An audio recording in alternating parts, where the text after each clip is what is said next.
Let's make it a good day. Coming up today, Pamela Anderson does one of the strangest interviews I have ever seen. And then it's the episode of WandaVision that changes everything. I'll have it in the hot dish. Then it is part 2 of our 20-year throwback party. Today, from awkward questions to laugh out loud moments. We're looking back at some of my favorite celebrity interviews over the past 20 years. Here we go. Let's make it a good day. We do it our own way. Let's make it a good day. Oh, no matter what they say. Oh, yeah. Good morning, everybody. Happy Monday, and welcome to the Jason Show. I am Jace. I am Jace. And please welcome my sidekick sister from another mister and the Sleep Number store's #1 employee, Kendall Mark, everyone. I am Kendall Mark. Good morning. Good morning. Leo, stay, get off this ugly face. Go back to that beautiful face. Let me just give you a compliment. Mm-hmm. You look stunningly, capital S, capital B, beautiful. Your hair's a little different. You have some blonde highlights. You know me. I notice these things. You did notice. You and Jeff, you're like the things right in front of your face. Yes. Went and saw Lexi, my girl, and we fixed. Thanks, Ted. Ted even said nice hair. Yeah. She fixed me up for my spring is coming look. You look. Spring is coming. It is. Get bright, people. Spring is coming. We're gonna. Blonde. The show will erupt into an MGM musical soon. Hey. But it is every day. Look who's hosting it. But anyway, no, I tell the story a lot, but since we're looking back today, it's a perfect time to tell it. Mm-hmm. Esme Murphy from WCCO, that's where I started. Esme Murphy never knew my name for the first 3 years I worked there. She just called me kiddo. And I can do a decent Esme Murphy. And Ez loved me because I would always recognize when she had a new outfit, a new hairstyle, or a new scarf. So when I left at my goodbye party with a little Cub Foods cake, she comes up to me and she goes, "A kiddo, you can't leave, because who's going to tell me when I have a new scarf?" And then I said, "Well, Ez, I'll send you an email. I'll send you an email." Let's say hi to our audience, or should I call them the Dude Parade? Look at this. We have Matt and Bob for the first time ever. It's all dudes. Matt, what's up? How you doing? Matt, where are you zooming in from? Bloomington. And then Bob, where are you zooming in from, my friend? I'm in South Minneapolis. Well, welcome to the both of you. We'll be checking in with the guys, the dudes, throughout the show. That is tremendous. Thank you. Thank you, guys. Kendall. Yeah. Dudes on parade. Look at that. This is a big moment for us. It's a big moment. Hey, Weekend Wives, I did, and it's all going to be here in the hot dish. I was just like a turtle. I was sitting down on the couch, and I watched 87 hours of television to be able to talk about it here. I have a new favorite guilty pleasure we're going to get to. I watched a documentary that we'll get to later in the week. I watched television. I have so much to talk about. So much to talk about. I'm still trying to figure out what witchcraft you did to fit 87 hours into the weekend, because I would like to do that. Again, and speaking of witchcraft, there's a witch in this show at some point later. Oh. And it's not this one. It's a real witch. It's a real one. It's a real witch. Casting well, let's get spells. started. Let's not waste any time, everybody. Leo, cue it up. It's time for the hot dish. Let's go. Here we go.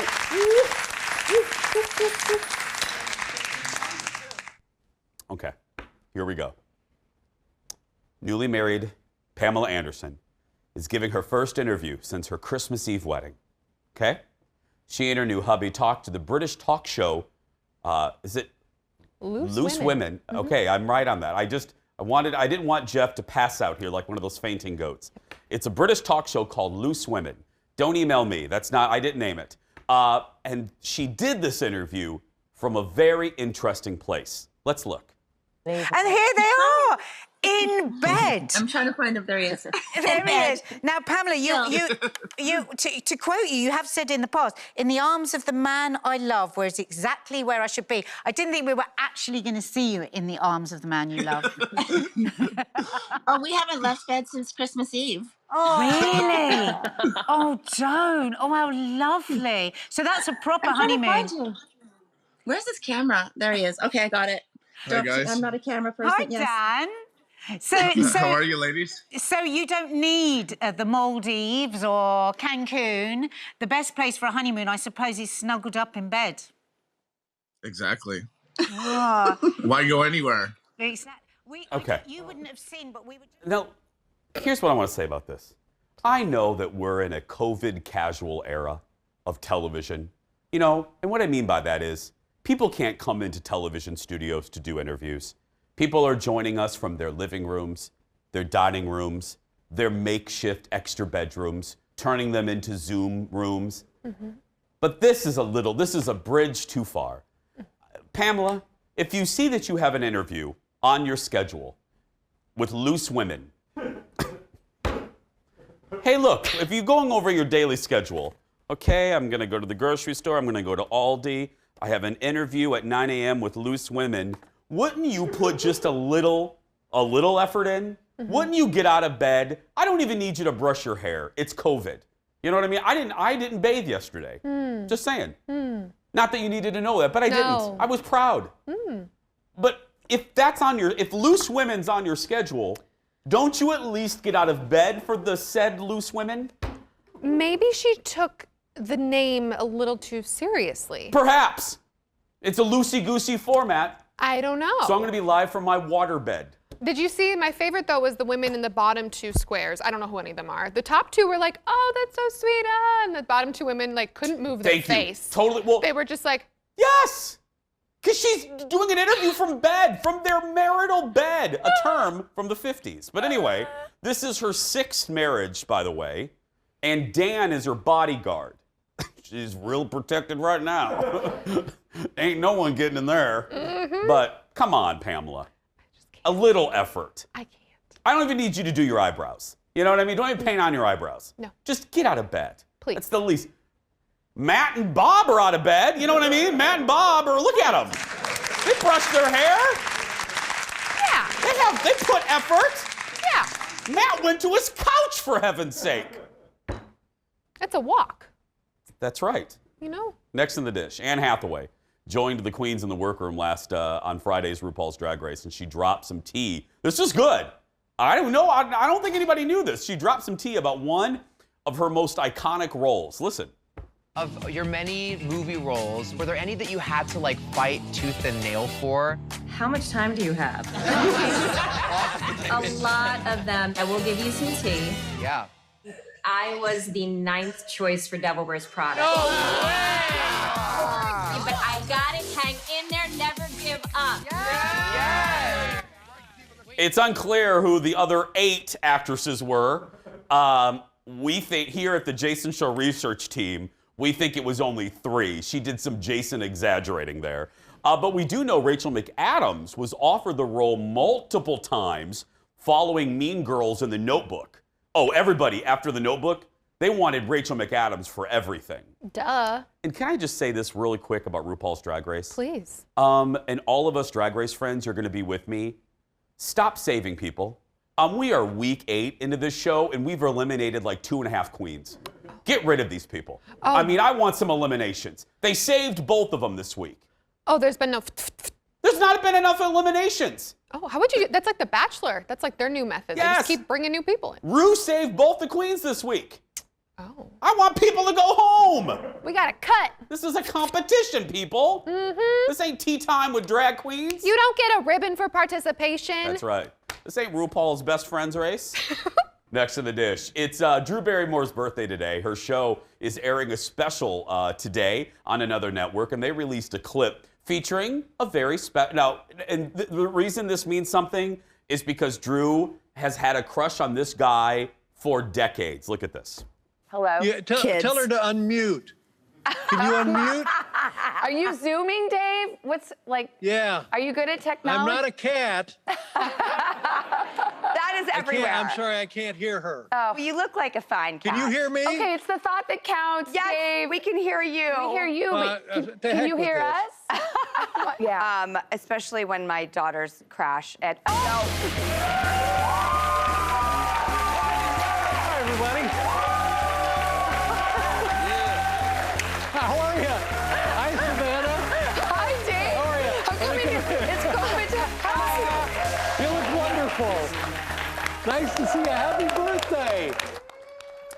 Isn't that sweet? You know I love moments like this. I love when people meet or see people that mean a lot to them. It's been more than 25 years since Drew surprised Dave on The Late Show when she flashed him. She jumped on his desk and flashed him. She appeared on Dave's show 20 times. They have always had, and you know me, I basically watched every episode of Letterman from late night forward. Drew has always had a really special relationship with Dave. She has a crush on him. They mean a lot to each other. So that was I love moments like that. Mm-hmm. Yeah. And you could tell she was so genuinely like, oh my word, you came here for my birthday? I mean, that's cool. Let's go to the guys. Bob, is there a celebrity that comes to your mind that if they walked into your living room right now would mean a lot to you? That would be Meryl Streep. Oh! I can't believe how many different characters she could do, but I was blown away with Julie and Julia. Yeah, oh. When she did Julie Trout. One of my favorites. Well, Bob, get ready, turn around. Meryl is it. I'm just joking. I'm just kidding. No. Thanks, guys. Is there, Kendall, for you, who would it be? Oh, I don't know. Off the top of your head, who? Like, if someone came from behind you, right? If Leo started playing some music. You know who it would be, and you're going to make fun of me. It'd be Kim Kardashian. I'd faint. Like a goat. Kim I'm Kardashian, fired again. really? Am I fired again? No, Yeah. I can't fire you. Okay, I mean, this is why. Because she has been such a thing. Yeah, almost. I get it. Like she's not even like a real person. So if she walked in the door, you'd be like, we have Kim Kardashian news coming up, by the way. Yeah. I know. Tease, see? They don't give these shows to monkeys, to quote Dave. Mm-hmm. Mine would obviously be Nicolette Sheridan or Katie Couric or Letterman. Or anyone from Dallas, period. Oh, if executive producer Jeff arranged, like if Patrick Duffy walked through here right now, I'd have to finish the show. I would be a ball on the floor. We're going to take a break, everyone. We're going to have some fun today, so do not turn that dial. Back after this. Coming up next, it is part 2 of our 20-year throwback party. And today we're looking back and laughing at some of my favorite celebrity interviews, including my chats with Clooney and Britney. Plus, wait until you hear what I asked Jake Gyllenhaal. And Uma Thurman and I talk about what it was like filming one of my favorite movies right here in Minnesota. 20 years and laughing when we come back.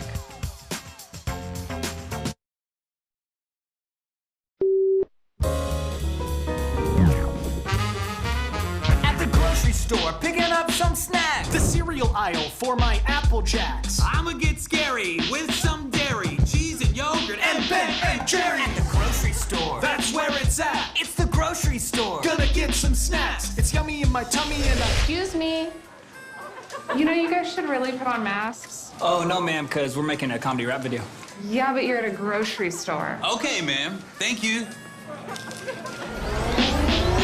frozen aisle is where I'll see ya. Grabbing a large DiGiorno pizza. Should we get Teddy Grahams? I think we should. And don't forget milk. It does a body good. Hey, guys. You need to get some masks on. Oh, no. We're making a rap video, sir. To go viral. Doesn't matter. Masks. Now. Yeah, but I don't have COVID. You need to put some masks on or leave. Oh, okay. Gotcha. All right. Let's get some apples, Granny Smith. Macintosh, Fuji, and Honey Crisp. Whoa! Did anybody just see that? Yo, The grocery wrap from this weekend's SNL with host Reggae John Page from Bridgerton. It was I know. He's a good-looking guy, but it was all right. The majority of the skits, I was like, meh. I have to be honest. Well, it doesn't matter. Look at his face. I know. Oh, I'm not saying I didn't put the rest of the episode on mute and just have it in the background. Totally. I mean, I have no idea what happened 90% of the show. It doesn't matter. That's what I do with all Ryan Phillippe movies, too. Yeah. You know, on Mondays, we get a special serving of hot dish all the way from Hollywood. Please give it up for our good friend from TMZ, Brad. Hello, Brad. Hey, good morning, Jason. How are you? Good. Obviously, you guys are all over the Kim and Kanye divorce story. What's the latest? Well, obviously, this was a big story on Friday when Kim filed. It was a very amicable divorce, Jason, from everything we've seen. Look, she wants joint physical custody of the kids. We know there's a prenup there. And at the heart of this is those 4 children. And obviously, Kanye's mental health issues have been no secret over the last year or so.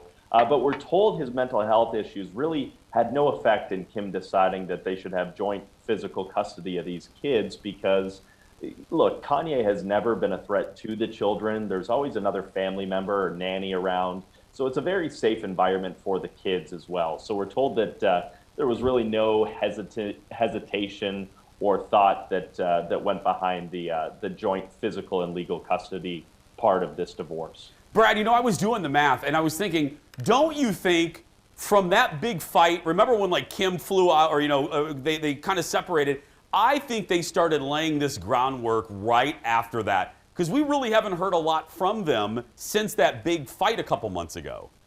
Jason, what I can tell you, your timeline is pretty accurate. Even maybe even a little bit before then is when this started. I know it's been going on for months and months and months, and it had to. I mean, they have such an extravagant life. There's so many businesses. There's so much money on the line.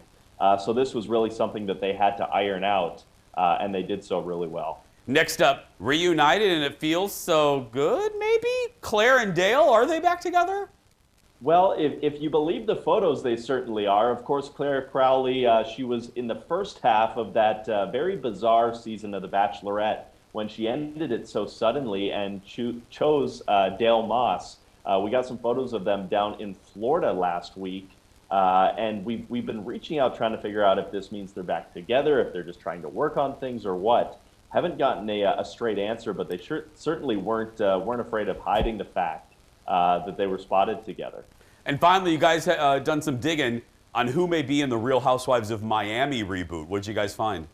Right, so they're putting together Real Housewives of Miami for Peacock streaming services. And 2 of the OGs, we know at least 2 of the OGs, I should say, are not going to make the return to the reboot. That's Leah Black. Reason for her, she spends most of her time in Miami now, in Los Angeles now. So it didn't make sense for her to do the Miami show. Joanna Krupa as well will not be returning. She spends most of her time in Poland.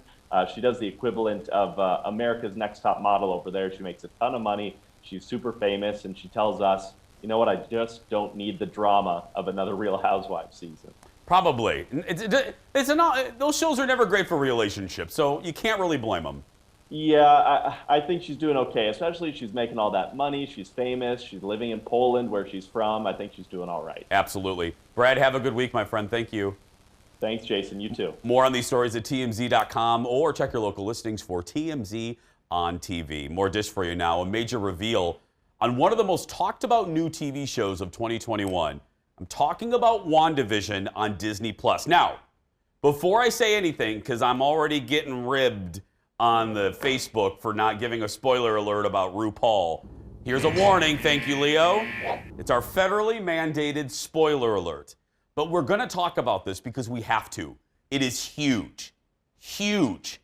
I watched episode 7 of the Marvel Universe show this weekend, and we finally found out who was pulling the strings in this mysterious sitcom. Again, I'm going to give everyone one more second.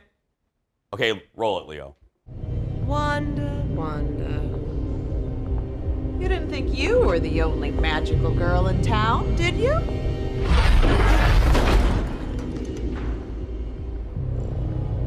The name's Agatha Harkness.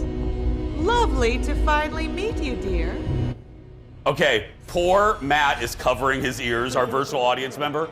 Okay, Matt, keep your ears closed. Matt, and all of you, keep your ears closed. It turns out Kathryn Hahn's character is actually the witch, Agatha Harkness, who is, and then they went into this fantastic little sitcom opening. Basically, we found out that character has been pulling the strings the whole time. And that particular character, if you're not a nerd like us, is a classic character from the original comics.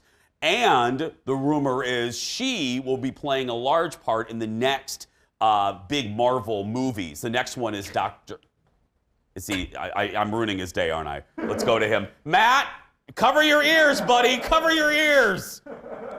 Sorry. Are you, Matt? Okay, hold on. Unblock him for a second. You haven't watched episode 7 yet? No. Oh, yeah. Okay. Okay, go back and block your ears again. Okay. This look, I'm not being Jason here. Gosh, this show is good. Yeah. It is just, it's so original. It's so well done. It is so well written and crafted. So well crafted. If you don't know what I mean by the sitcom, you know, all of this show is taking place inside sitcoms. Like one from the 50s and one's from the 60s and 70s and 80s and 90s. And you're like, why is this a sitcom? Well, you find out. You find out, and it all has to do with the main character, Wanda. She's kind of controlling things, and that's all I'm going to say. Brilliant. And that reveal, amazing. Cool. Well, I'm not watching the show, but I guess now it's ruined for me. It's all right. I mean, I ruined it for Matt, too. It's fine. No. I just wanted to be one of those people that gives you shade. I know. Please, give me shade. Fun. It's just so good. It's on Disney+. If you haven't seen it, go watch it. It's so well done. Bravo. The Marvel people should be in charge of the Muppets, because obviously the Walt Disney Company doesn't know how to handle the Muppets. So whoever handles Marvel, deal with the Muppets, because the yahoos dealing with that property, they don't know how to pay proper respect to Kermit and Miss Piggy. They haven't done anything since the Christmas Carol. They haven't done anything really good since Muppets Take Manhattan. When was that? The 90s? You weren't even, no, 1984. Ooh. Yeah, you were 5 years, it was 5 years before My parents hadn't even met yet. Yeah. Next up, I'm obsessed with another show on TLC. This one is called Smothered. It's about the bond between mothers and daughters. And when I say bonds, I mean, yeah, the relationships are maybe too close for comfort. Look. You're my soulmate. I love you so, so much. My mom is my everything. You fill my space.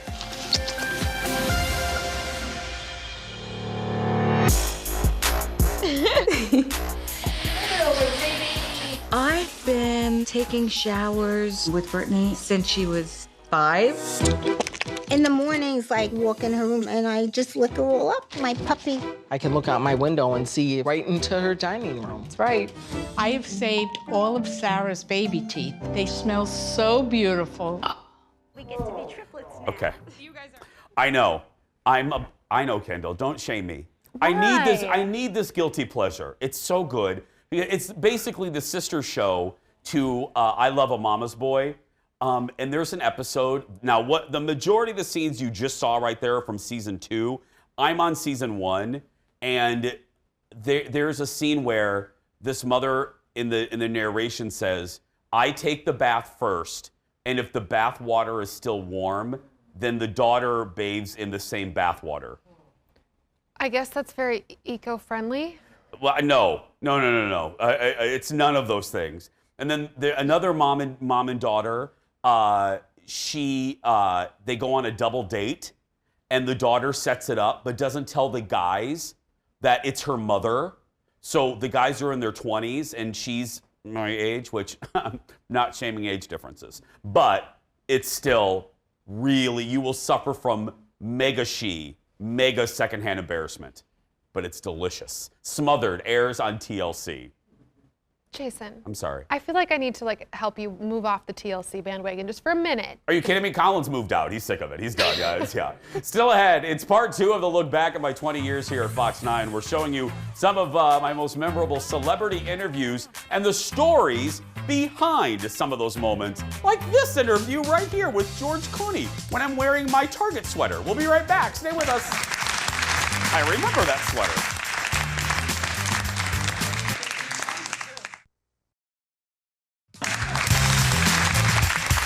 Welcome back to the show, friends. Thanks for being here. Well, 2021 marks 20 years of me being on the air here at Fox 9. There was that 1 year where I left, but we'll skip that year. A week ago, we celebrated a throwback show featuring some of my first times ever on television. I started off doing some live shots on movie premieres and talking about weekend events. But after a few years, I started doing interviews with celebrities. And you're looking at one of my first celebrity interviews. Look at my hair. Anyway, I'm chatting with Ray Romano and John Leguizamo for the Minnesota premiere of their movie Ice Age in 2002. Now, my executive producer, Jeff, thinks that he knows every one of my stories, and he does. But this is something I've never said before on the air, and I just remembered it when we were looking at stuff like this. This was one of the first times they flew me to LA for what they call a junket. And I'm sitting across from Ray. I walk in to do Ray Romano's interview, and I sit down in the chair, and he gives me a once-over. He looks at me with my little Target sweater and my ill-sized khakis, and he looks at me and he goes, "You're not on air, are you?" And I went, "Yeah." He goes, "You're the talent?" He goes, "I thought you were a producer." And I'm like, "No." And I just continued with the interview, and I did it. I'm like, "Oh my goodness." And I went back to the hotel and I bawled. Like, I'm like, "Oh God." And I'm looking at myself like, "Do I look that bad?"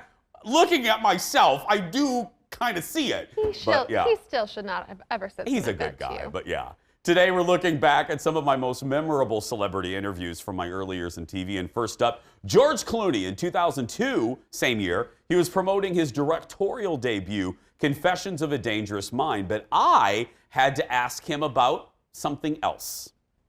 You know, and I hate to do this to you because I heard her ask it too, but you know, I was flipping through the TV and I come across TV Land, and what do I see? George Clooney with the best curly mullet I have ever seen in my life on The Facts of Life. You have got to hate NBC for that. Yeah, I think there can be a lawsuit at some point. You know, because that wasn't really my hair. They did that with a computer later. You wore the best clothes too. Yeah, I know. It's a frightening thing, isn't it? It's a terrifying look. You've come a long way. Yeah, oh yeah, sure. Now, if you don't remember, George is on, I think, the last season of Facts of Life, where here he is right here with a mullet. Yeah, one of the last seasons. I think it was the second to last because Mrs. Garrett's still on there. Look at that. Still, you know what? Even with the mullet, George still. Seriously. Good-looking man. Still a good-looking man. Look at Tootie. Hi, Kim Fields. I love ya. Look at Joe. Look at Joe's hair. Anyway, I love the Facts of Life. The Edna's Edible seasons were the best. It's a reference 20% of you get. Next up, someone who's been in the news a lot lately is Britney Spears. In 2002, I got the chance to interview Britney in person. Now this, if we're going historically, this was actually, I believe, the first junket. It is actually the first junket I ever went to in New Orleans for her movie Crossroads. Look.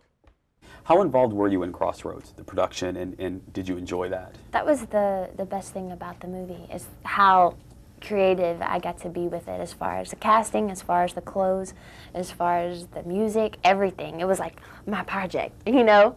So that's why it was so appealing to me, instead of just doing a script that was given to me, you know? How quickly did you click with the cast?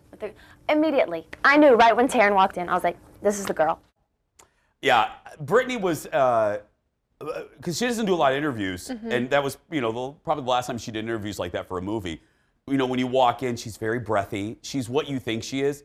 Teeny tiny, yeah, like this big, had 47 million people around her.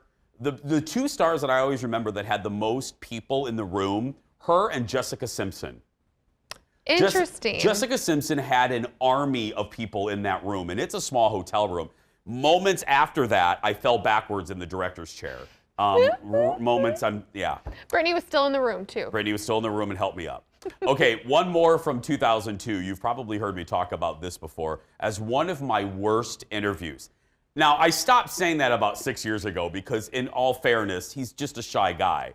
I'm talking about Minnesota native Josh Hartnett, and here I am interviewing him about his movie 40 Days and 40 Nights. But when I asked him about where he likes to go when he's back in Minneapolis, Josh didn't have a lot to say. Look. I'm, kind of, you know, actually, it doesn't really matter where the places are. It's just kind of, you know, wherever my friends happen to be. And we kind of end up in different parts of town all the time. But I live in Minneapolis, so Minneapolis mostly, yeah. I will tell you, that was the most words he said in that 4 minutes. He didn't say a lot. No, and the rest of them were like one-word answers. Yeah. And for 10 years, I held that up as I was sweating. I don't really, it's not an arrogant thing. I just don't get nervous about this stuff. I was nervous because, you know, when a guest gives you one-word answers and you have 4 minutes to fill, and you're looking at your card, I don't have any other questions. and going back quickly to the Britney Spears interview, that is also, I've told this story a few times over the years if you've been with me for a while. They threw a party in New Orleans for Crossroads. And remember, this is 2002. This is the heyday of, this is in the era of the teeny bop, boy band era. TRL was huge. And I went to this party in the Red Room in downtown New Orleans. And Carson Daly and Gwen Stefani were there. And I was dancing with Maria, a reporter from Fox, Miami. And I'm dancing with her, and I'm like, yeah. And I leaned back, and I stepped on Gwen Stefani's hair extension because she had a giant ponytail that went to the floor. And I stepped on it, and I yanked her head. And Carson Daly gave me I thought he was going to, kick my blank. He looked at me like he was going to kill me because I yanked her head. But I'm like, I'm dancing to some remix, I'm like, hey. And then, bloop, stepped on her hair. Did she say anything? Yeah, she looked at me and I deeply apologized. Yeah. It's like, oh my gosh, I'm so sorry. I'm so sorry. Yeah. Oh my God. Did you go on a lot of junkets? Was that, that was huge. They flew you everywhere. Back in the day, yeah. They're not as fun as you think they are. Those were a few of my early interviews, but still to come, one of my favorite celebrity interviews ever. The conversation with Jake Gyllenhaal you have to see. Wait until you hear what I asked him when we come back. Faux Hawk era next.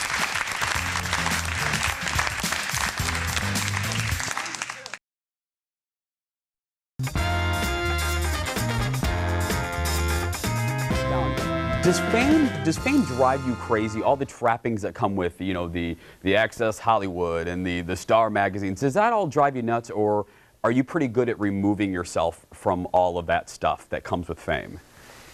The truth is this, that there are many people in life that are dealing with things phenomenally more complex than what I have to deal with fame. And the human nature is to adapt to their environment and adapt to their circumstances. And I've been in this business for a while now, and you get used to it like anything else in the world. That's a clip. Good answer, Leo. That's a clip from 2004 when I chatted with Leonardo DiCaprio about his movie The Aviator, an interview I don't remember doing. And that means, ladies and gentlemen, I am old. I do. People have asked, have you interviewed this star? I would have said no if someone would have said 2 days ago, have you ever interviewed Leonardo DiCaprio? I would have said no.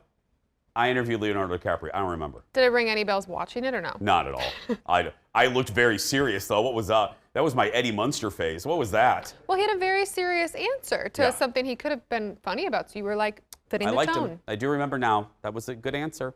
We're remembering some of my most memorable celebrity interviews from my 20 years here at Fox 9. Next, we're moving to 2004. I love this interview so much.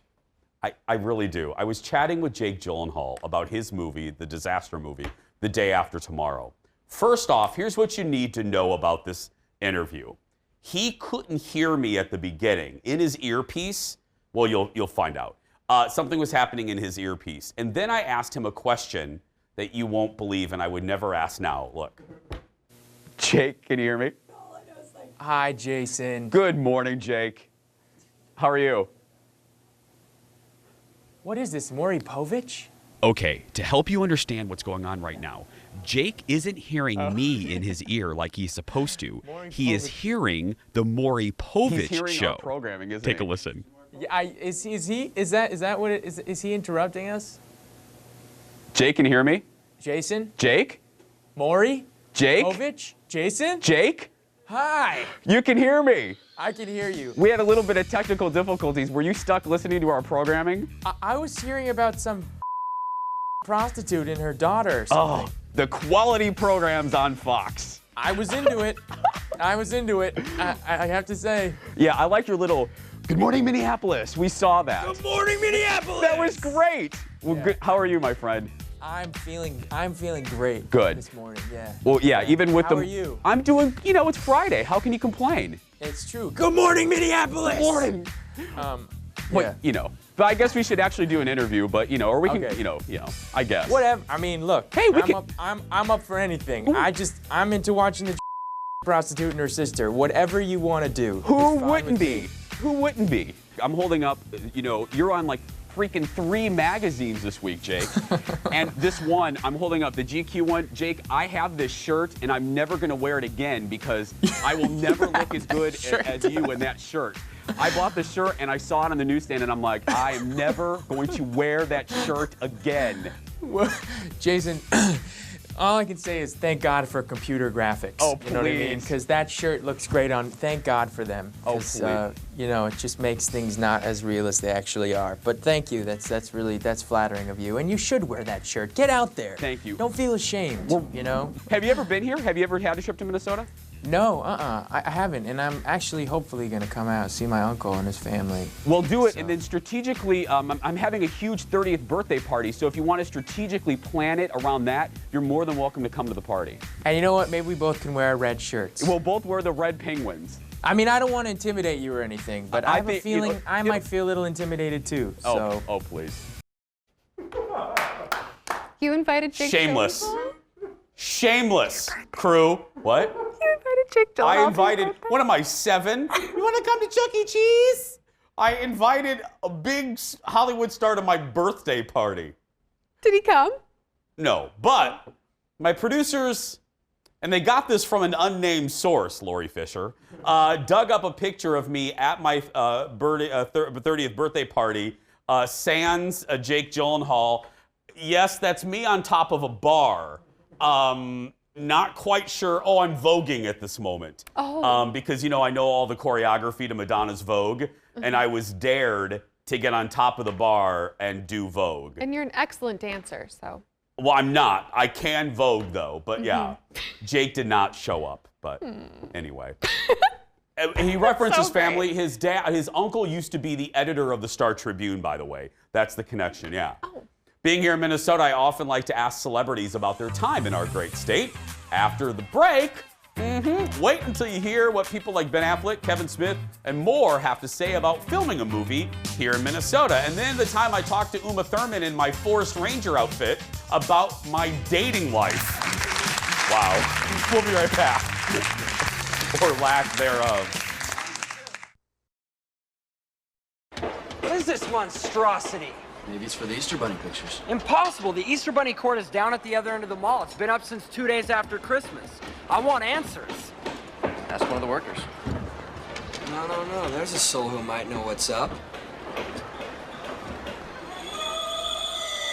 Memories. Welcome back. That's a clip from the Kevin Smith movie Mallrats, filmed right down the road from where our show is broadcasting from, at the Eden Prairie Center Mall back in the early 90s. Looks really different now.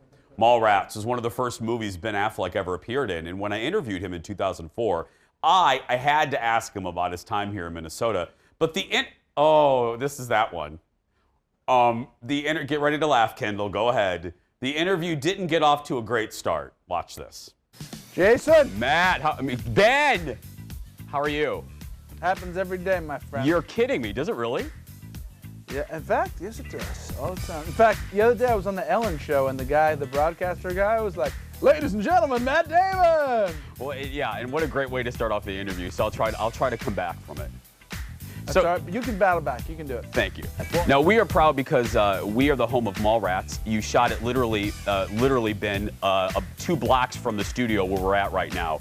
So, oh, yeah? Yeah, so did we treat... Eden Prairie Mall? Eden Prairie Center, yeah. So please tell me, did we treat you nice? Did Minnesota treat you nice?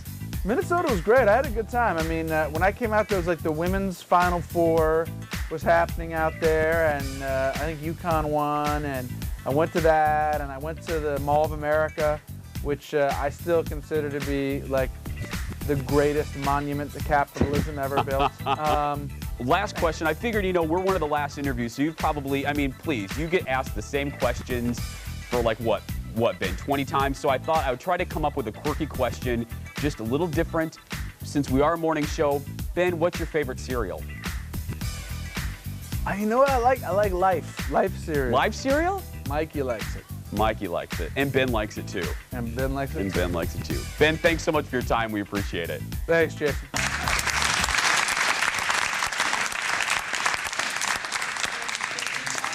After I got done with the interview, I went to my part-time job as a forest ranger. You called him Matt, and then you asked him about cereal. I know. Want to see some of your early interviews, sister? No, we don't. Yeah. No, you don't. Mallrats, right? Come on! Mallrats was also a topic of conversation when director Kevin Smith was in studio with me back in I haven't seen this one in a while either, in 2006. Let's look at this. So, Mallrats, of course, was filmed right across the street at our lovely Eden Prairie Center. Are we that close to the Eden Prairie Center Mall? Literally across the street, Kevin. Really? That's creepy to me. And they've remodeled it. I've seen it. I've been back a few times. I was here in 2000, 99, 2000, for Prince's Rave into the Year 2000 concert at Paisley Park. Yes. Which actually happened December 15th. I don't want to ruin it for anybody that thought that was live, but it wasn't. So I was here for that, and I went back to the Eden Prairie Center Mall, and I noticed that they, not only did they get rid of the food court, but they got rid of the awesome neon fake palm trees that were in that food court. They only live in Mallrats now. Yeah. There was a reason, I knew there was a reason we made that movie, and it was to kind of keep a snapshot of the Eden Prairie Center Mall exactly as it was. Before we shot Mallrats here, I'd never been, and being that I'm a product of the New Jersey educational system, my geography being what it was, I was like, Minnesota, isn't that in Canada? I just didn't know where it was. So we came here to Location Scout and found that mall, which was on the ropes commercially, and so moved in there, and they were just like, we're happy to have you because this movie will give us lots of publicity, and we'll close down in 2 days. I'm shocked they didn't close because that movie opened to like $2 in theaters. Still one of the nicest guys. Making a list, one of the nicest guys. I'm a huge fan. He's working on a He-Man show for Netflix. I love that dude. I really do. Minnesota is also the topic of a conversation I had with Uma Thurman in 2004 when she was promoting Kill Bill Volume 2, and it led me talking to her about my then dating life. What am I thinking? Here we go, look. 2 quick questions I got to tweak it. You are in one of my all-time favorite movies, which is also a Miramax movie, so they won't mind. Beautiful Girls. I love this movie so much that I went on a date with someone and they said that they didn't like the movie and the date was over. I was like, okay, we have nothing else to talk about. So yeah, one of my favorite movies. Was that a good experience for you? A very good experience. It was wonderful. And finally, there is a Minnesota connection. Did you film any of that here in Minnesota? Yeah. You were here for a while, weren't you? Yeah, the whole movie was shot there. And finally, you also co-starred with our former governor, Governor Ventura, in Batman and Robin. And he did an interview with us where he said that you were like the best kisser ever. So please tell me that Jesse Ventura was not the best kisser for you. I never want to talk bad about anybody's kisses. I just think that's bad form. Very good. Great answer.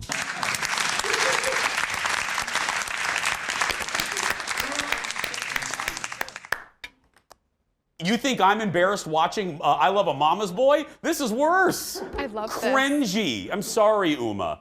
We'll be right back. Stay with us, everyone. Oh, my goodness. The whole interview was horrible questions.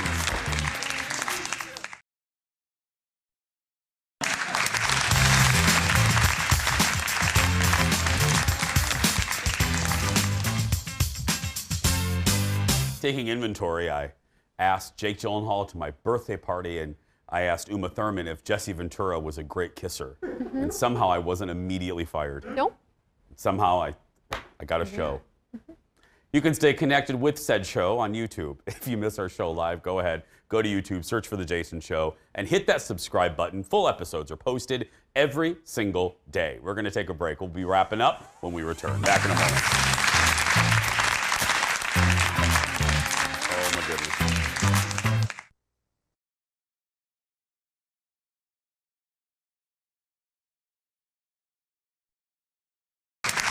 Welcome back to the show, everybody. Kicking off a brand new week and looking back. Let's say goodbye and thank you to the Dude Brigade today. Let's say hi again to Matt and Bob. Guys, thank you so much for being here. I had so much fun with you. Thank you. Thank you, guys. You know what's interesting, Kendall? It's funny that we played that Anne Hathaway clip at the beginning talking about how she was the 9th choice for Devil Wears Prada. That and then watching all those clips. I don't mean to get all Oprah and woo-woo, but if there are young people watching, something to take away. Perseverance, it's all about perseverance. It's luck and perseverance. I was told, when I started in radio, I filled in on a show. I'll never reveal who it was, but I was told I was too gay. And I was I was let go here, not let go, but I didn't renew my contract here, and then I came back, and people kind of brushed me off and said, oh, and I just kept going. And if anyone's watching, and don't let anybody else write your own story, you write your story, and you write your book, and don't let anyone. It's a cliche, but don't let anyone keep you down. Amen. You keep going. You keep going. You really do. Even if you're ninth in line, you can be one eventually. Tomorrow on The Jason Show, Psychic Maria is back. We'll talk to her about appearing on the new season of 90 Day Fiancé, plus advice for couples that just got engaged over Valentine's Day. Right now, though, if you are a kid that's being bullied, you go out there and be yourself, because nobody can tell you you're doing it wrong. I'm shutting off the on-air button. We'll see you tomorrow, everybody.